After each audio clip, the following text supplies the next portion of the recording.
The Small Business Rundown is the official podcast of the National Federation of Independent Business, the member-driven voice of small business. NFIB and our members advocate to keep America's small businesses strong and independent in Washington, D.C., all 50 states, and the nation's courts. Welcome to the Small Business Rundown, your inside source for small business news and analysis in Washington, D.C. and state capitals.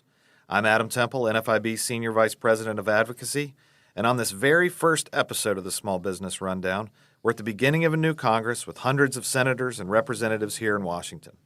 They're only a few weeks into the next 2 years of legislating, and our guest today is the head of NFIB's Federal Government Relations team here at NFIB, Kevin Kuhlman.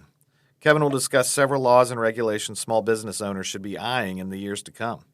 Welcome, Kevin. Thank you, Adam. Happy to be here. Well, it's good to have you.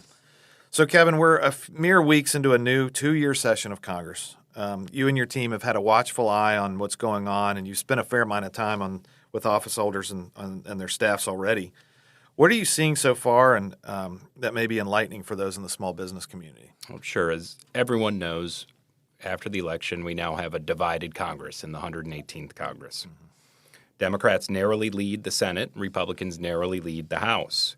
So overall, we expect more gridlock, an increase in regulatory activity from the administration as a result of the divided Congress, and we don't expect to see large pieces of legislation to be signed into law. Congress will have to act on certain must-pass pieces of legislation, such as funding the government at the end of the fiscal year and authorizing defense spending before the end of the year. Mm-hmm. They do these exercises every year. We expect the House will focus on heavy oversight of the administration and their Commitment to America agenda. We expect the Senate will focus on federal judicial nominations and certain pieces of legislation left over from this past Congress, which could include paid leave mandates and healthcare priorities such as insulin costs. Mm-hmm.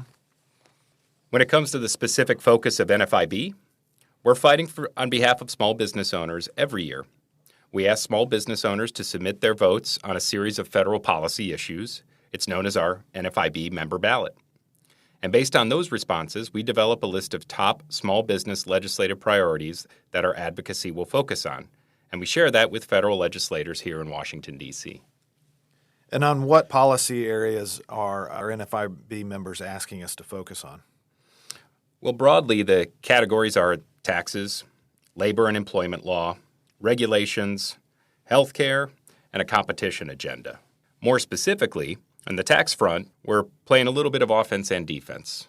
We're going to push back on any proposed tax increases on small business owners, but we're also going to focus on trying to make important small business provisions permanent, such as the small business deduction.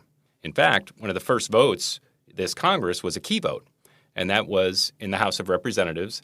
They voted to rescind a lot of the expanded IRS enforcement funding. Right. It's our first NFIB key vote of this Congress. On the labor front, we expect a whole bunch of regulations come our members' way. The National Labor Relations Board, the Department of Labor, the OSHA, we expect them to propose and finalize a bunch of new regulations this year. They want to limit the ability of business owners to utilize independent contractors. They want to redefine the joint employer definition. And we do expect them at some time this spring or summer to expand the definition of overtime for employees. Yeah, and I know that we hear a lot from our members about their concerns related to regulations. What can you tell us more about that? Well, we want to play a little bit of offense in addition to defense. We're also going to push for regulatory reform initiatives. We want the voice of small business to have a greater impact in the regulatory process. In addition, we have the Legal Center, which will challenge some of these overreaching regulations. And that's a powerful tool that few groups in Washington, D.C. have, but NFIB does possess that ability. Mm-hmm. So we're going to fight legislatively and on the regulatory front there, and we're not going to play just defense. So, Kevin, healthcare is an issue that's often cited as one of the top problems for small businesses. It's getting more and more expensive. What can be done? What's on the horizon with regards to healthcare in this Congress? I think you will hear a lot of noise on healthcare this Congress. Senator Bernie Sanders is now the chairman of the Health Committee in the Senate. I do expect him to hold hearings on Medicare for All, further legislation on drug price negotiations. In the House, I think they'll try to focus on expanding coverage options such as association health plans or individual coverage health reimbursement arrangements. I don't see the House and the Senate agreeing on anything, but they will go their own separate ways on their proposals that they view as the answers for health reform, health affordability, and I think they're setting up for the next election cycle, the 2024 election cycle there. But I do expect we will hear a lot about healthcare. I don't expect a lot of action in that regard. Kevin, when it comes to big companies, small companies, there seems to be a disparity between the two. All part of the business community, but what's good for big is not always what's good for small. What big can absorb is not always what small can.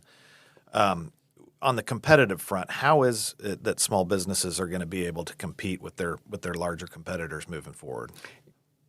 One of our more recent legislative priorities is on the competition front, pushing back against bad behavior by larger businesses. This includes credit card competition on the processing side. This includes pushing back against large online marketplaces that self-preference their own products over small business sellers. So we'll continue in that regard and try to protect small businesses from unfair competition. You and I both know the growth agenda is comprehensive, and we're talking a little bit about it today in some of the high points. But if people really want to dig into it and learn more about NFIB's growth agenda for the 118th Congress, where can they get that information? I do appreciate the opportunity to share some of our legislative and regulatory priorities, but there are many more laid out in the growth agenda. This will be available on NFIB's website. We will be promoting this with offices on Capitol Hill and with the administration. And we look forward to continuing to share our members' perspectives on key legislative and regulatory priorities before members of Congress and the administration. Well, it's a lot. Thank you, Kevin. You've given us a lot of great insights into the top policies for small businesses before Congress, and we really appreciate you being here at the beginning of a new Congress and for the very first episode of the Small Business Rundown. For listeners who'd like to read more about the small business growth agenda that Kevin referred to, you can find the link in today's show notes. And now I want to thank you, the listeners, for joining us for the Small Business Rundown. We'll be back every 2 weeks bringing you small business news and analysis from Washington, D.C. and state capitals, so you, whether you're a small business owner or a supporter of one, can continue to blaze a trail. The Small Business Rundown is brought to you by NFIB, the voice of small business. You can find us at nfib.com and on Twitter, Facebook, Instagram, and LinkedIn.